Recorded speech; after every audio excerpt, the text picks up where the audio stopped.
This is it. Makikita na nga ba natin ang pinakaunang sweep in MPL Philippines Season 15 o makakabawi kaya agad ang Twisted Minds? Kung babalikan natin yung mga previous Welcome games, to ni Mobile James, Legends! kilala din siya as a glue user. Yeah. Even before na mapunta siya sa ibang region. Homer lang talaga yung nagsasalpungan. Oo. Ito na nga, first turtle at agarang nag-feather their strike dito si Yue. Oo, maagang zone na para din na mauna na sila pumwesto dito sa may turtle. So kalahati ng buhay. May information from Setsui na kalahati na nga yung turtle dito. Papasok na nga si MP The King.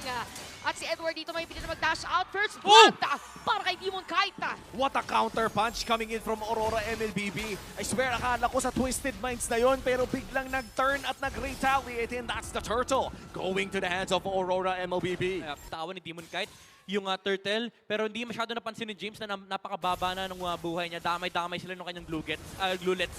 Isang soul saver lang napatay yung glue. Oh, here comes MP, pero mukhang hindi niya tinuloy ang pag-dive na yon sa gold lane. And ito yung mapapaisip ka, no, na sobrang daming creative usage ng ultimate dito ni MP The King. Ito na ginamit talaga ni Yue. Yeah. Agad yung kanya ulti para mag-deal ng damage. That's how you know they understand completely how the Faramis works. Binabawasan kagad nila yung possibility ng Netherrealm, pero Rena J, Nagkagamitan na nga dito ng mga spells. Revitalize, wala na MP The King. Babalik doon ang Ninja. So disengage ulit para sa ating dalawang teams. Pero may mga nagamit na ng ultimate prior to team fight. Yue before the objective even starts, hirap na hirap sila sa feather airstrike eh. yeah, kailangan talaga yung terms ng teamfight ay mapunta sa side ng Twisted Minds, pero Setsui. Okay. Muntikan na. Grabe yung suntukan. Grabe yung suntukan dito. Kung meron tayong heat map, parang sobrang pula na dito kasi kanina pa talagang nagkakasalubungan. And speaking of nagkakasalubungan ng mga players, ginamit na dito yung kanyang glorious pathway. Pero pababalikin, MP The King ay nandun na rin. Tignan natin kung makakakuha na ba sila this time around. Rene J, -1 na ngayon para sa na Aurora habang yung James! hindi pa rin i-hold. Demon kahit na makakakuha dito ng pagong. At itutuloy pa nga ang laban, Netherrealm, na wala na nga rin. Edward bumabanat with a full passive. At mukhang siya pa nga mananaig doon. Nasapian si Yue, pero ang tanong ay babanatan ba? Demon kahit umamba lamang hindi pinana. And Yue might just slow down the region. At yung nakabay nandyan pa rin! At nabaliktad pa nga. Buhay pa rin si Yue. Nakalipad pa. At si James makukuha dito ng Aurora. Hanzo. Even though meron siyang burst, nagamit niya na kasi kay Rene J. So yung medyo matagalang teamfight, hindi pa rin pabor sa kanila. Oh, and I think late game-wise ay meron din naman silang long-range damage. Pero si Rene J, half HP. Meron naman set up play, mag-zone out si Edward dun sa may patalikod. Mapatay na si Setsui at kalahati na lang yung buhay dito ni HardGC. Habang si James naman sasalubungin ng dalawa. Double kill na para dito kay Domeng kahit ay zone out pa nila dito. Makakatakas ba? Hindi! May kita natin ngayong Kite Brothers na unti-unting kumukuha ng mga players ng Twisted Minds. It's the gold lead ng Aurora. Hindi na nila masyado iniintindi dito yung teamfight aspect ng Twisted Minds as long as they are able to find the Faramis on the backside, yung Zaman Force ni Domeng kahit yung feathered airstrike ni Yue. So, Aurora dito parang kahit sino na sa may bandang, basta nasa unahan, pwede nilang setan. And wow, clean 3-0 in terms of the turtle. Yung wala ka nang pakialam doon sa isang side lane mo, apatin nyo yung isang lane, lagay nyo yung isang hero sa mid lane para hindi siya mamatay. Oh! Demon Kite! Solo kill sa jungle. Kakasabi pa lang natin ang pinakakakapitan ngayon ng Twisted Minds sana ay yung miraculous play from the Hanzo pero nahanap ni Demon Kite.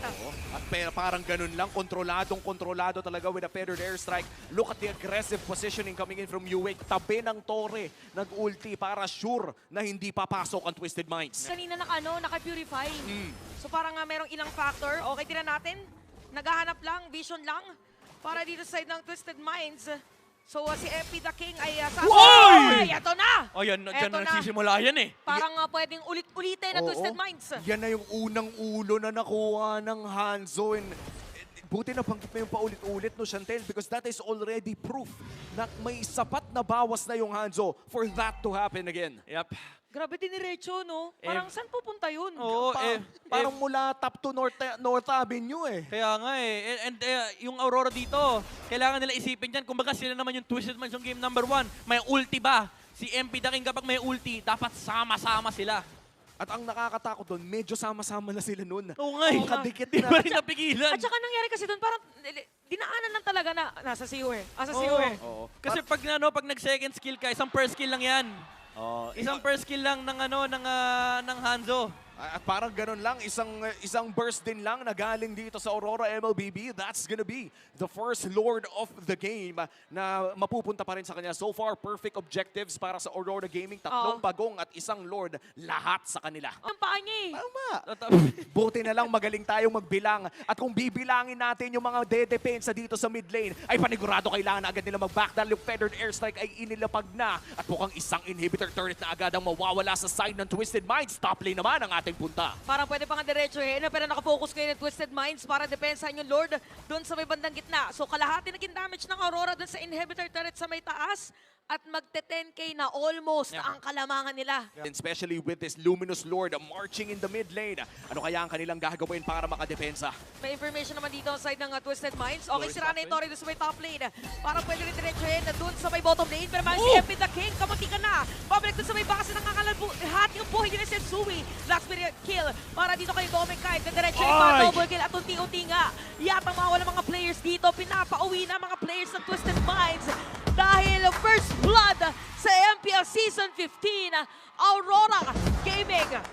2-0 ang pinakaunang sweep ng season na to ang ating napanood mula sa Aurora Gaming. At mukhang kailangan pa munang mag-reset ng Twisted Minds Philippines after that loss. Marami pa namang oras, unang araw pa lang naman. Pwede bang bumawi sa mahaba nating Season 15? Kalaban. Pero again, congratulations pa rin sa Twisted Minds. And of course, ang ating MVP ay walang iba, kundi si Demon Kite. Nakapaganda nung kanilang pinakitang Suyu performance dito, especially sa kanyang mga naging rotation. Even nung game number 1, kitang-kita natin yung kanilang mastery with the hero. GPM 880, 67% kill participation, 402 KDA. Yan ang naging performance dito ni Demon Kite with the Suyu. Pero magandang i-highlight kasi dito actually, hindi lang yung stats, kundi kung paano din nila nilaro itong game na to. And Aurora, alam nila kung paano i-maximize yung timings nung mga hero. Pagdating ng 3-4 minute mark, nagra-ramp up na yung pressure dito ni Demon Kite with the Suyu, and of course yung poke damage na nagaling mula sa kanya ay enough para maisara nila dito yung mga kills na nakukuha nila against Twisted Minds, especially with the Soul Saver factor na binabanggit natin kanina in accordance with the participation of the Harit na meron na silang Zaman Force. Hindi na masyado nagkukulang yung damage dealer sila. So even if pasukin sila ng mga frontliners ng Twisted Minds with the Hilda, with the Glue, kahit pa sabihin natin mag-split-split, nakakayanan nilang patayin yung mga frontline targets. And ang kinagandahan dito, yung individual roles ay nagagampanan din. Kumbaga, hindi lang din si Demon Kite, pati na rin si Dominic Kite. Sama na natin dyan si Yue with the Feathered Airstrike na lagi niyang binabagsakan. Dito yung minamahal niyang bestie